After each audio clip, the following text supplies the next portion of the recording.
Hello, this is Yaro, and welcome to the Entrepreneur's Journey podcast. Today's guest is Nathan Williams.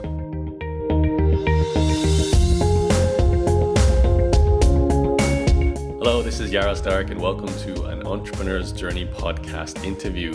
Today, my guest is Nathan Williams, who came into contact with me or got on my radar actually through some comments he'd left on some blog posts I wrote recently. I wrote a series of blog posts talking about how you don't need large volume of traffic going to your blog in order to make a full-time income or $100,000 a year, whatever your goal might be.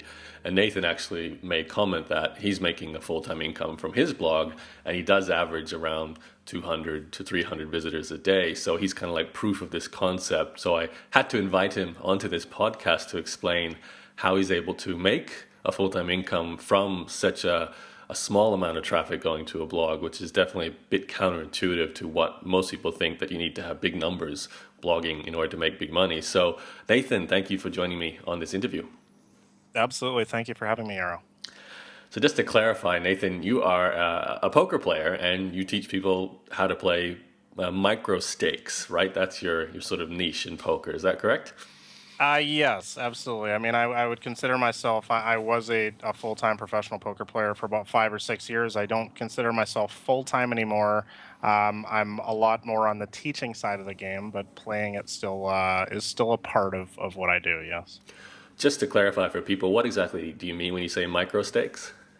When I'm talking about micro stakes, I'm talking about online poker, and I'm talking about stakes where you buy in, where you can put as the amount that you bring to the table is anywhere from about $5 to $100. Okay. So it's really affordable poker playing, basically. Yeah, absolutely. It's amounts of money that for most people are kind of trivial, but with the ability to play many tables at once on the internet, this can actually work into a full-time income for some people, especially at the higher end of that scale. Okay, so this is how you do it. You're actually playing multiple tables, and I'm assuming though with the lowest stake, the upside isn't as significant either. Like, can you walk away from a low stakes table with millions of dollars? No, right? No, absolutely. You can absolutely not. You can walk away from with millions of hands like I did and make minimum wage. But at the higher end, with the $100 buy-in, the $50 buy-in, if you're a significant winner in those, you can definitely make 50,000, maybe even upwards of 100,000 a year at those stakes. Okay. Mouse multi-tabling full time. Wow, and that's what you were doing for a while as a sort of full-time income. Yeah, at those stakes and below. Okay. Yeah. And your claim to fame from that was becoming the highest earner in the micro stakes area online. Is that right? Yeah, it's kind of a brag and a beat, as we call it in poker, because it was actually mostly at the lower end of that scale. So at the very lowest stakes. But yes, I was pegged by a independent site once as having the most winnings of all time at those two limits. It's kind of like the featherweight class in fighting. Yeah. It's like Yeah. It still counts, but people don't pay as much attention, right? So Yeah. Okay, well that's awesome. And you've parlayed that into an internet teaching business. So you obviously became very good at this skill, and then started teaching people. Now I mentioned you make a full-time income, and we've been talking prior to recording this interview about what Nathan's comfortable talking about with his income, and it's actually really straightforward. Nathan sells 2 ebooks about micro stakes on his blog, and that is the predominant source of income he has. So he's selling somewhere between 200 and 300 copies of this ebook a month, of these 2 ebooks a month, and it's all coming from a very small volume traffic blog, which I think is incredible, and I'd love to hear how this is occurring. But Nathan, I think we should probably go back in time first and see. I want to see how the poker connection happened to the internet marketing connection, since they're often very similar worlds. So, but first of all, you've obviously had day jobs beforehand. Have you had any kind of entrepreneurial background at all? Yeah, so I mean, I actually went the whole college route, like I guess quite a few people do. And I graduated in about 2003 with a totally unrelated degree in history. Didn't really have a whole lot. I had basically the jobs that I had to that point were just sort of menial labor. They certainly were not entrepreneurial by any means. And after that, soon after I graduated university, though, I fell into poker. This is about 2004. That's when the online poker boom happened, when a guy named Chris Moneymaker won the World Series of Poker, as a lot of people may remember, and poker became big on TV. And I sort of just started working my way up through the very smallest stakes. And by about 2007, I had managed to. I was managing to make significantly more money each night in the 2 hours after I'd worked my full-time job that I would come home and play poker. I was making about double what I made all day, so it didn't make Wow. any sense to work my day job anymore. Um, I continued playing full time for about 5 or 6 years, and I had gotten into the make money blogging sphere, I guess roughly as it's called, following your blog and several others. And I'd always kind of been interested in that angle, but I had never really gotten into it. And I think one day somebody on my blog just asked, like I said before, I'd become sort of infamous or famous for having the most winnings ever at the lowest stakes. So I developed quite a following. I just had a small blog that a lot of people were interested in because I talked about my winnings and how much I played and stuff. And some people mentioned, "Hey, why don't you put this in a book or something?" Okay, but just stop you for a Yeah, second, Nathan. I'm just curious. So, sure, you were exposed to other bloggers. Did you yeah. immediately go out and start a blog with the intention for it to become a money-making business, or were you just thinking, I want to chronicle what I'm doing in poker and build some fame around it?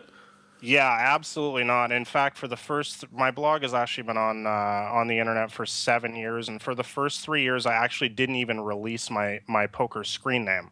So I blogged anonymously, and it actually was not until I said who I was, I revealed who I was, that the traffic started coming. And when you say Um, reveal, how do you do that? Are you talking about you talking in forums, or where do the people talk about poker? so yeah, I mean, there was this. So certainly on forums, people had mentioned my name before, and on this one website that was tracking the winnings of all online poker players, and people could see how much I was winning.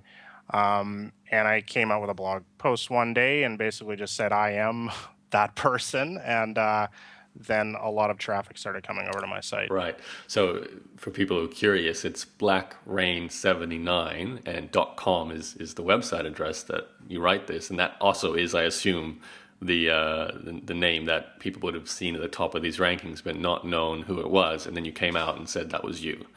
Yeah, that's exactly right. That's my poker screen name is Blackrain79. Okay. Are you born in 1979? Yep. Me too. Yep. High five for that.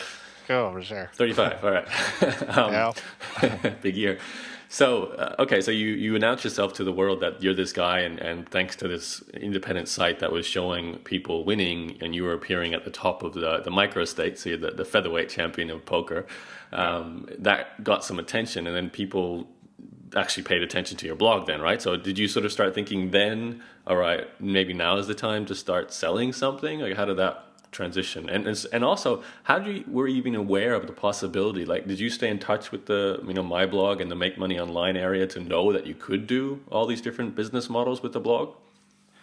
So yeah, I mean, I actually, to be honest, no, I thought that all the attention was kind of funny. To be honest, I was tired of checking my profile on there because the thing is that once you become popular for anything on the internet, and I did not ask for this popularity, in fact, I did not want my results published.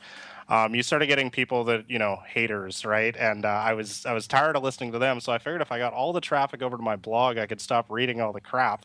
I had a lot of fans too, and I could have a civil conversation on my blog. I had never thought about monetizing it in any way. I would say probably about a year or two later. I had still followed your blog loosely, but then there was some, newer names that are definitely becoming bigger.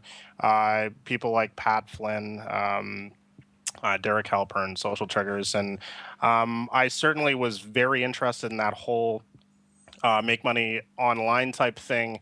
But I really didn't know how to go about it. And then Pat Flynn wrote an ebook on how to write an ebook, and that actually was the inspiration behind writing the first one. Um, but I had also gotten some interest in with coaching as well, just inside the poker industry, and it was just all kind of new to me that anybody would actually want to be taught by the featherweight champion, so to speak. Um, but the I was definitely following the Make Money Online sphere, your blog, people like Pat Flynn, Mm. Derek Alpern as well at that time.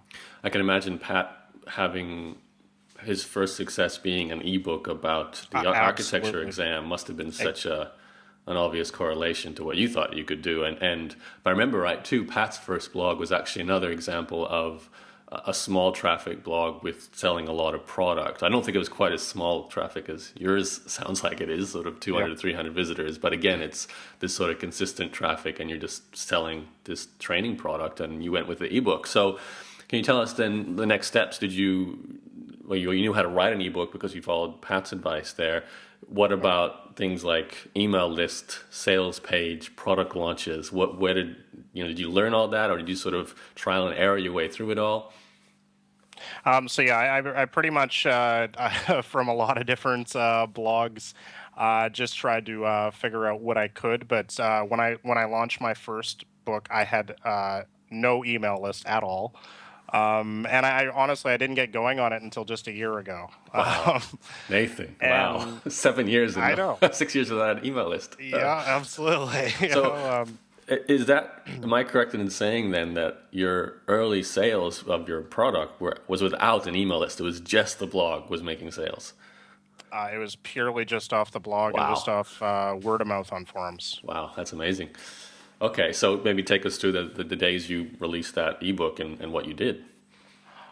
So I mean, I had a collection of different marketing ideas, and certainly some of them were to send emails to major bloggers and basically just say to them, and major poker news sites, to say to them, "Hey, I've got this new book. This is sort of my rough credentials. You might have heard of me. I'll send you the book for free if you'd like to review it." And I got replies from quite a few, including a couple of the big poker news sites, and that definitely helped me out in the early going. I also did that on forums a little bit. I would find out who the most sort of look at the post count, who the sort of the big popular posters on some of the most popular poker forums, and I'd send them a private message, just a handful of them, and say, "Hey, I got a new book. I'd love to send it to you if you'd write up a review for me." Okay, and that sort of stirred all this traffic towards, I assume, a sales page that you'd written yourself? Yeah, so I wrote a sales page again, just pulling ideas from a bunch of different sources like yourself, Pat Flynn, Derek, and just kind of wrote it up and did what I could. I definitely do not think I'm a natural seller at all. I felt very confident in selling this book because I knew that I had the results to back it up. And so that allowed me to just sort of to write it and just feel confident in what I was saying. Mm. Without all the over the top salesy stuff, there was basically none of that at all. Right, the credibility in the story really helps, doesn't it, when you've done Yeah. something and you're teaching it. Okay, so expectations. Did you expect to sell lots or little or none? What were you kind of thinking that this book might do? I had no idea. I was scared to death. I had about 12 people on my blog that said they were going to write the thing, and I just spent a month and a half on it. I basically said if I make 10K on this thing lifetime, I'll probably be happy, and it had surpassed that within a couple months, I believe. At about maybe the 3 or 4 month mark, it had made 4 times that, I believe. Right, Or no, sorry, it had made the 10K mark, and at about the 2 year mark, it had made about 5 times that amount. right. So yeah, it was much better than I had anticipated. Okay, now just to clarify, this is like a $29.95 ebook. Was that how much you launched it at? This is a $20. Actually, I sold it for. I kind of did it the wrong way. I think I sold it for $30 the first month, and then people didn't buy it for like 1 or 2 days, and I freaked out, and I just dropped it to like 19.95, and it's actually sold for $20. It was only the very first month. I'm sorry for all those people who bought it in the first month at $30. It's been $20 ever since then. Yeah, that is the wrong way around. Usually It it's is. start cheap, reward the early adopters, and then up the price. Yep. Like I said, total newbie, learning as I go, pretty much. That's love it. I love that it still works. So, okay, now you've had ongoing sales since then. So, how many years ago did you first release the first book? The first book was released at the very end of 2011. Okay, so you're getting on to 3 years now.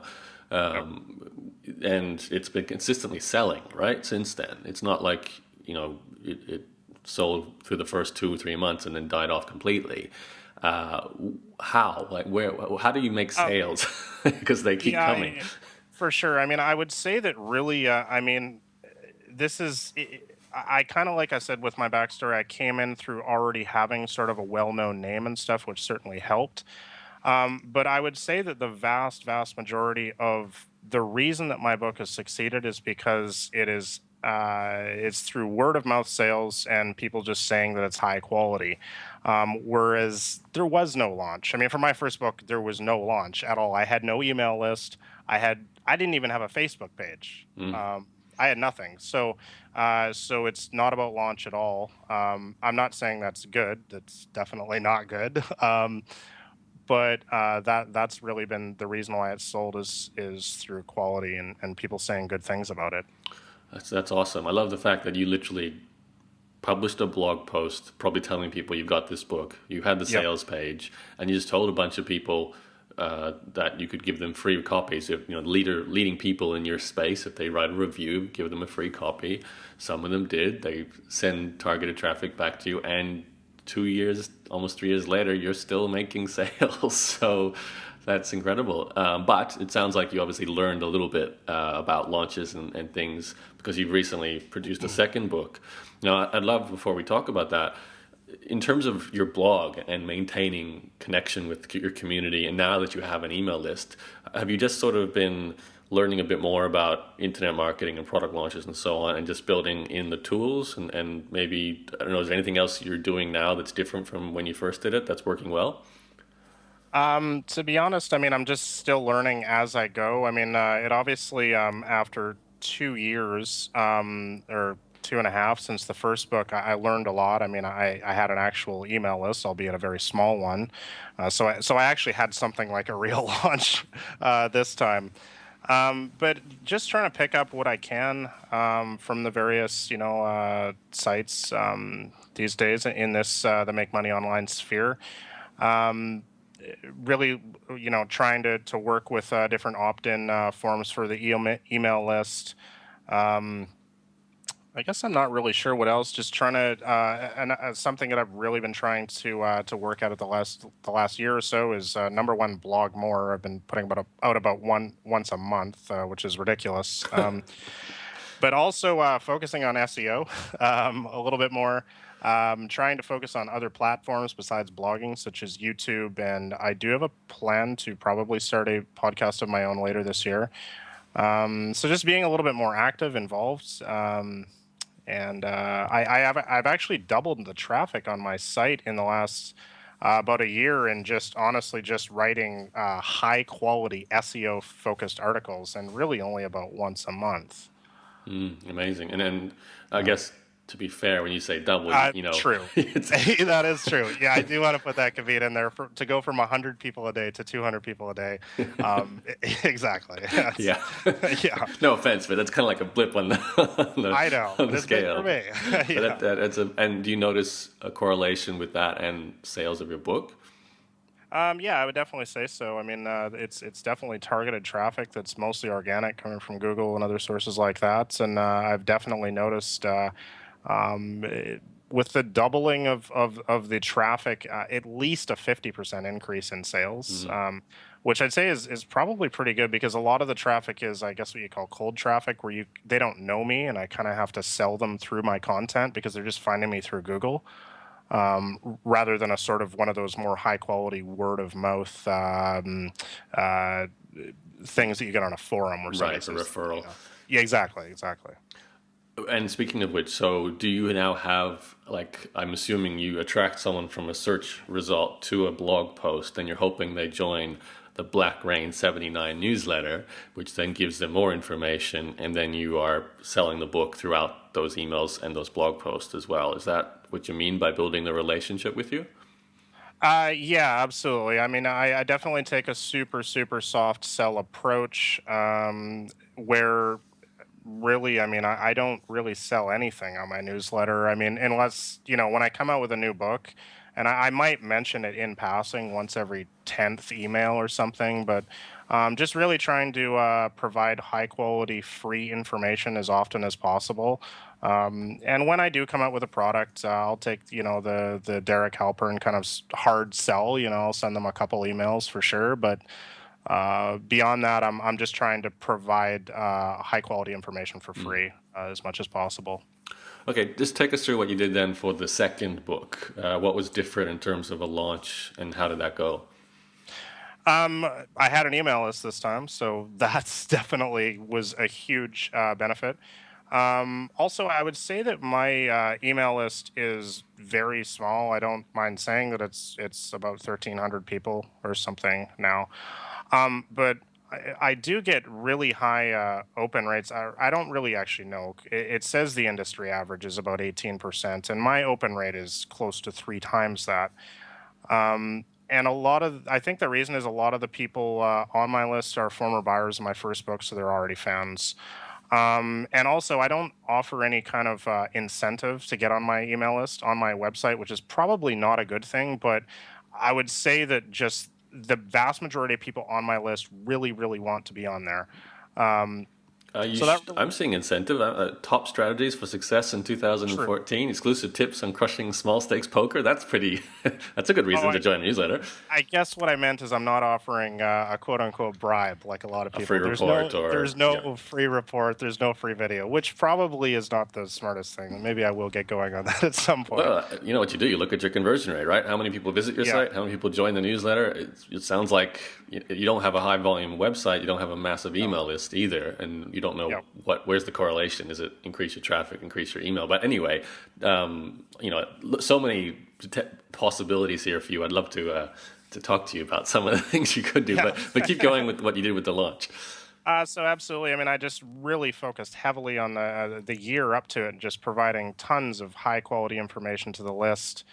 Um, I definitely tried to hype the book a little bit in previous blog posts. I had talked about for about 6 months leading up to it. Just number one, that I am writing it, and that created buzz. People were constantly talking about it.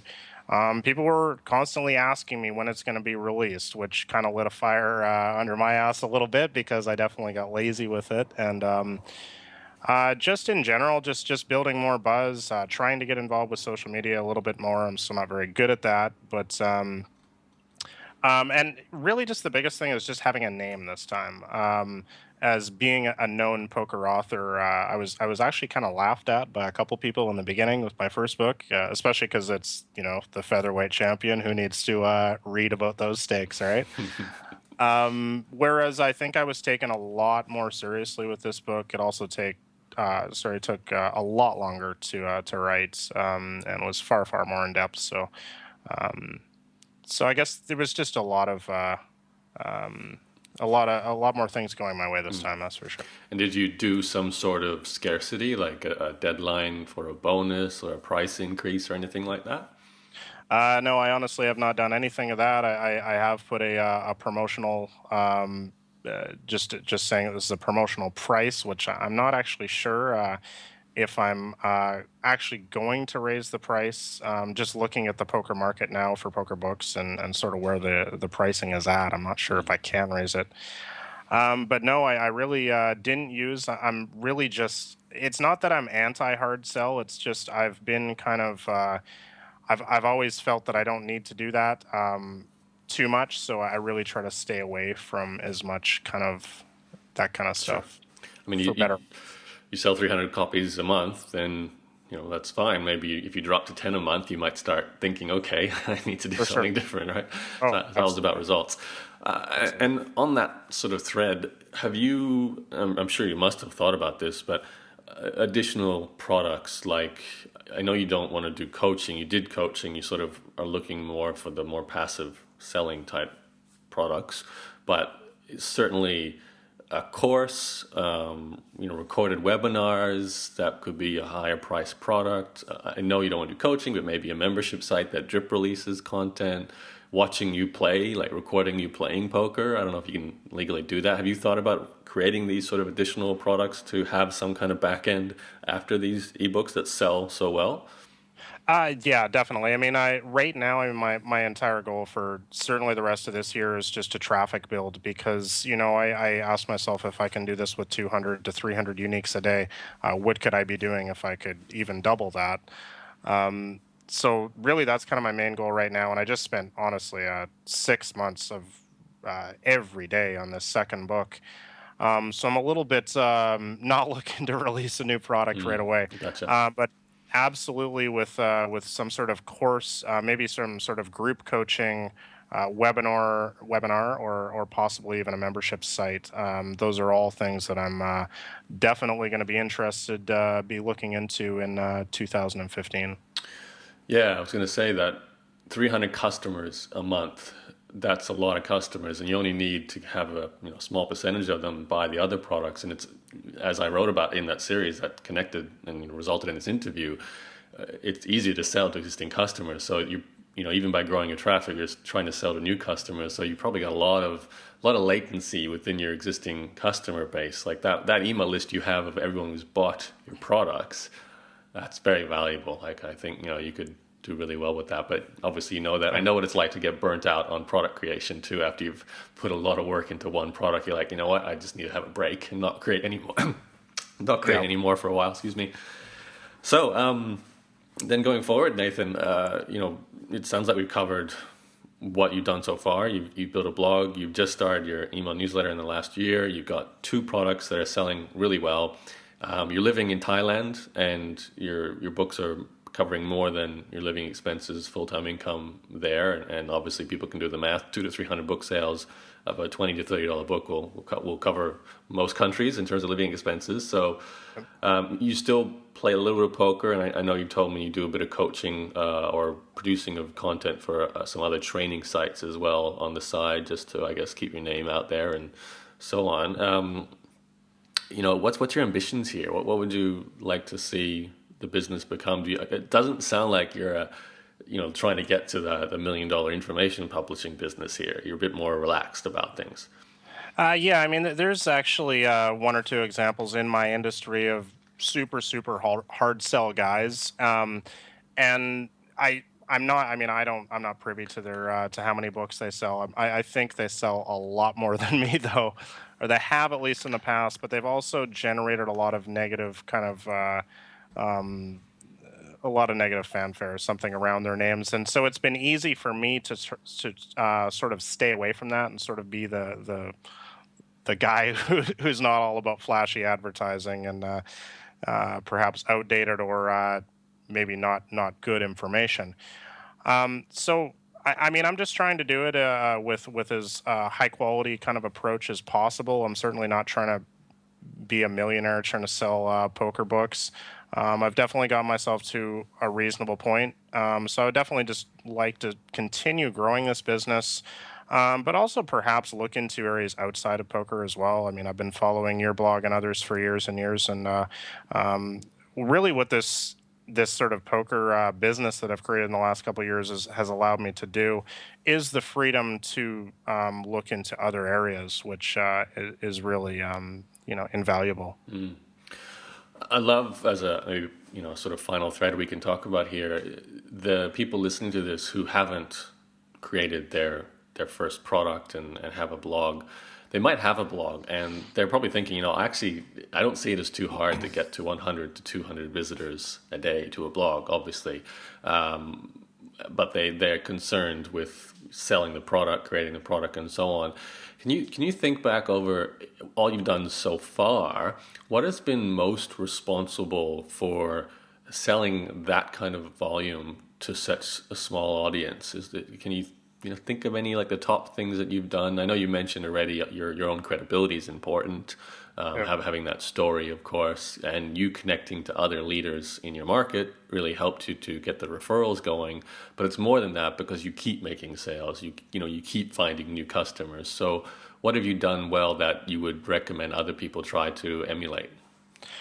Well, I mean, I know this is going to sound kind of cliche. Everybody is going to say they spend, a lot of time on their product, making it the best. But, I gotta say, I edit the thing for for too much, maybe eight times on the last book. It's just ridiculous. But really, just researching, really trying to create the highest quality product, because at least in my case, I have found that the product kind of sells itself. A lot of the buyers actually become sort of ambassadors, or for me, where I notice that they're going out on different poker forums and such, and recommending my book. So I can't say enough about just focusing on a quality product, because the best advertising is advertising you don't have to do anything for. When your customers literally sell your book for you, I mean, you don't really have to do a whole lot of hard selling to people. Um, so Okay. that's kind of my approach. All right. So great product, which stimulates word Yeah. of mouth. Yeah. Uh, I know a lot of people struggle with things like obviously traffic growth, putting together a sales page because they worry about copywriting, Right. um, email marketing, and building a list. The core components of having basically a blog sales funnel: free information, email newsletter, sales page, and a product. That's how you have a Right. business, right?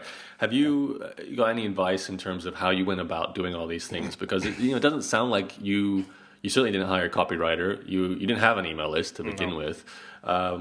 What has been I guess, the greatest source of the consistency of the sales that came from those four elements? Like, what part of those elements did you do well? You think that was enough to get this good start? Because I really like guiding people towards what should they focus on first, like what matters most. You don't Right. have to nail the sales page, maybe you don't have to nail the email list in your case, but Yep. what did you nail with even the blog? Was there some type of content you wrote that really, because you said you were an expert, but you had to demonstrate that too, right? Yep. You can not just as a ranking, you have to show that you know stuff. So do you have any techniques around that area of your blogging? Definitely just high quality content. I know that's another cliche, but I'm definitely a big proponent of building the audience first, and just sort of giving away high quality information for about a year, so that you get a couple hundred sort of regular visitors a day. You've got regular commenters. So, I mean, already that you're going to make sales. And at that point, I think you release a high quality product. Hopefully, you're not like me. You've started an email list from the beginning. You've worked with social media a little bit. But that's really just been my approach: quality content and then a quality product. I know it sounds, perhaps it's not that magic bullet that some people are looking for. And just the final thing is action. I mean, that's probably more than anything what I've learned, probably in just following blogs like yours, Pat Flynn, and stuff. The whole industry, this kind of sphere of blogs over the years, is the people who take action are the ones who really succeed. And being consistent, and if you say you're going to write the book, and you have an audience, then you got to go out and you just got to do it. And it's going to be scary, but Yeah. if you don't take that chance, you'll never know, and there's probably a good chance that you'll actually succeed. Am I correct? I'm looking at the blog post you wrote for the release of your second book. Is your book 495 pages? Yeah, it is actually. It's That's just insane. over. Yeah. I'm not gonna lie. I've spent a long time on it. I don't know how long these books sell for. That's a I've only course. been. Nathan, that should have been a course. Seriously. It's long Yeah, enough. yeah, it definitely could have been. Yeah, okay. Wow. Well, Yeah. I have to say, Nathan, you're doing a few things unconventional and not the way I would recommend it, but you're still getting results, So Yeah. it demonstrates that you don't have to do everything perfectly as long as you get out there. And like you said, you're obviously over-delivering with your product quality. A $30 Yeah. ebook that's 500 pages. That's insane. Um, Yeah, congratulations. There's one other question I would like to ask you just regarding traffic. I know you don't have a lot of traffic, but what are your sources do you find today? Like, is there anything, because people struggle in this area, even to get to 100 people. Is it just been SEO for you mostly, like just ranking? I mean, that's definitely been a lot of the increase going from 100 to about 300 now has been mostly through Google and SEO. Is But, it, I mean, are you link building to get that, or are you just running content? I'm trying to link build a little bit, but I'm definitely not that great at it. It's something I need to work at a lot more. So it's mostly just been content, and being involved, just trying to be everywhere, be on forums, especially within your niche. I think is quite big. I think that I've seen many times where I go in there and I just answer a question. Somebody will link my blog, and then I get a flood of traffic for the next couple of days. Mm.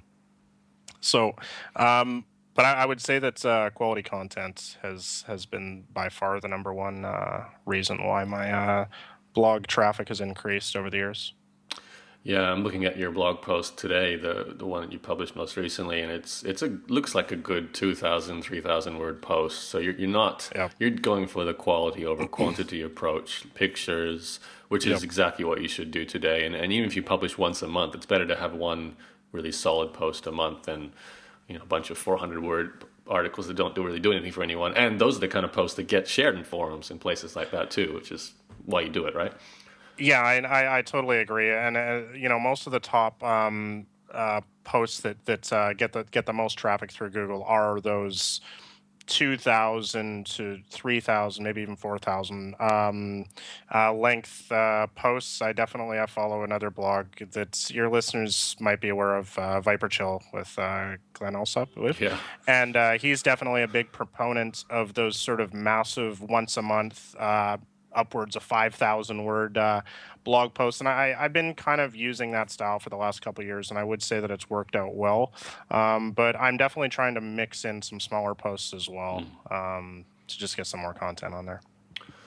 Okay, Nathan, awesome. blackrain79.com to check out everything that we've been talking about during this call, and you can see Nathan's books, how long his blog posts are, how he sells them, what his sales pages look like. And that's it's a simple website though, there's nothing complicated about this. So I think anyone listening in can check out Nathan's work and certainly see themselves replicating it. It's just about, being an expert at something and then sharing your expertise. So anything else, Nathan, you want to throw at us before I wrap up the call? Not really. I mean, I think we kind of covered everything. I mean, really the biggest thing that I can say is you just have to take action. You need to be consistent and you need to be patient. It's going to take time. I wasn't particularly trying to grow an audience, as I mentioned from the beginning, but I know it's going to take time. I know other people that's in my same sphere. I've got a friend who's just started, and he's still struggling with 25 people a day, 50 a day, but he has been growing. He's sticking to it, and that's how you're going to build that audience is through consistent quality content.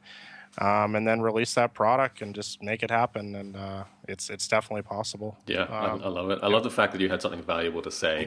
Like to me, that's almost like the crime. If you have something valuable and you're not sharing it, you should be. And you definitely, you had a skill. You're prepared to put out big blog posts, big products, quality products, and you get rewarded for it. So I think that's great. Yep. Nathan, thank you for taking the half an hour to share your story, and good luck with any future products. I hope you can get some more out there, because I do think you've got a major latency in what you're doing with how many customers you already have. You certainly could be selling more to them at higher prices. So I hope to see that. And thanks. Thank you very much. And thank you everyone for listening in. This has been the Entrepreneur's Journey podcast. You can find it along with all my other blog content, my videos, and of course the podcast episodes just by Googling my name, which is Yaro, Y-A-R-O, and you'll find everything that way. Thanks for listening. Thanks, Nathan. Thank you, everyone. Talk to you soon. Bye-bye.